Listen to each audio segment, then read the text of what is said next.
أعوذ بالله من الشيطان الرجيم. بسم الله الرحمن الرحيم. شهر رمضان الذي أنزل فيه القرآن هدى للناس وبينات من الهدى والفرقان. وقال رسول الله صلى الله عليه وسلم: من صام رمضان إيمانا واحتسابا غفر له ما تقدم من ذنبه.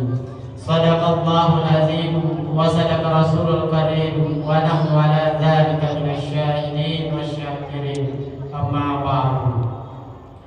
Syukur alhamdulillah kita panjatkan kehadirat Allah Subhanahu wa taala karena berkat rahmat dan hidayah sehingga kita masih bisa datang ke tempat yang suci ini untuk melaksanakan perintahnya. Salawat beriring salam tidak lupa pula kita kirimkan kepada baginda Muhammad sallallahu alaihi wasallam di qaul Allahumma shalli ala sayyidina Muhammad wa ala ali sayyidina Muhammad. Yang saya hormati Bapak Imam Masjid Al-Kautsar, yang saya hormati Bapak Pengurus Masjid Al-Kautsar, dan yang saya hormati bapak-bapak, ibu-ibu, serta adik-adik yang saya cintai karena Allah Subhanahu wa taala. Adapun tema ceramah pada malam ini sesuai dengan tema dari PMB, yaitu saham dosa atau dosa jariah. Jamaah yang dirahmati Allah Subhanahu wa taala. Jadi ada amal jariah, ada juga dosa jariah. Dosa jariah ialah kita mengajak seseorang untuk berbuat dosa, atau kita membuat sesuatu untuk orang berbuat maksiat, itu adalah dosa jariah kita. Dosa jariah yang kedua adalah menzalimi sesama manusia. Jadi apabila kita menzalimi seseorang dan kita belum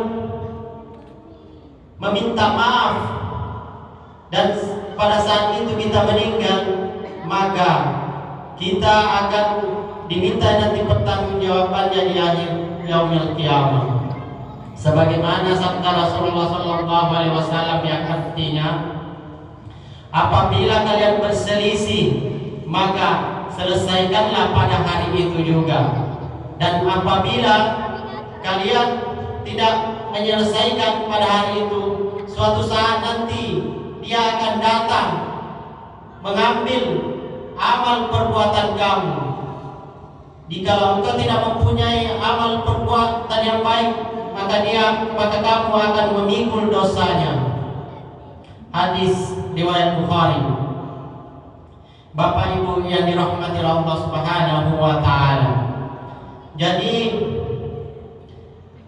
ada suatu ketika Rasulullah sallallahu alaihi wasallam berkata kepada sahabat, "Wahai sahabat, tahukah engkau orang yang bangkrut itu nanti di yaumil qiyamah?" Kata sahabat, "Orang yang tidak mempunyai salat ya Rasulullah." "Bukan, dia salatnya ada." "Orang yang tidak haji, dia juga haji." "Dia tidak puasa Rasulullah, dia juga puasa." Jadi wahai sahabat, orang yang bangkrut di yaumil qiyamah nanti itu orang yang suka menzalimi sesamanya. Jadi apabila kita menzalimi sesama kita, maka suatu saat nanti kalau kita sudah meninggal, kalau kita ingin masuk surga Bapak Ibu, dia akan datang yang pernah kita zalimi. Dia akan menahan kita supaya kita tidak bisa masuk surga. "Ya Allah, jangan engkau masukkan dia ke surga, karena kemarin dia telah menzalimi saya." Maka kita tidak jadi masuk surga. Maka diberikanlah amal baik kita kepada dia. Itu untuk kalau amal perbuatan kita yang baik banyak. Kalau tidak ada, maka dosanya seseorang yang kita zalimi itu yang akan kita pikul,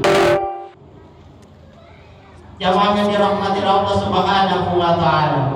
Jadi kita dilarang oleh Allah Subhanahu wa taala dan Rasulnya untuk saling menzalimi sesama.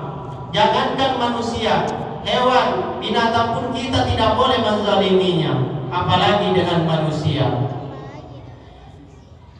Apalagi di bulan puasa ini, marilah kita jadikan momentum untuk menempah diri kita ini menjadi manusia yang bertakwa kepada Allah Subhanahu wa taala.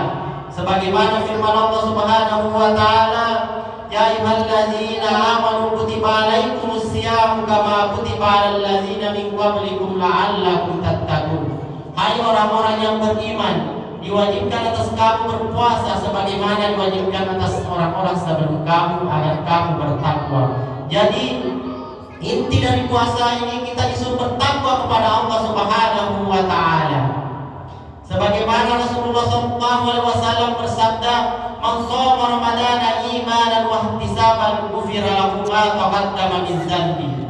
Barang siapa yang berpuasa ridho karena Allah Subhanahu wa taala, semata-mata hanya Allah Subhanahu wa taala, bukan karena yang lain, maka akan diampuni dosanya yang telah lalu. Makanya Bapak Ibu yang dirahmati Allah Subhanahu wa taala, kita pas hari raya kita terlahir seperti anak yang baru lahir dari kandungan ibunya. Dengan bulan suci ini, marilah kita bersihkan jiwa kita. Kita saling memaafkan sesama kita, karena belum tentu tahun depan kita akan bertemu lagi dengan Ramadan ini. Apalagi Ramadan cuma hanya 1 tahun, hanya ada satu dalam 1 tahun. Mungkin demikian yang bisa saya sampaikan Bapak Ibu. Kalau ada yang salah itu datanya dari saya sendiri, kalau ada yang benar itu datanya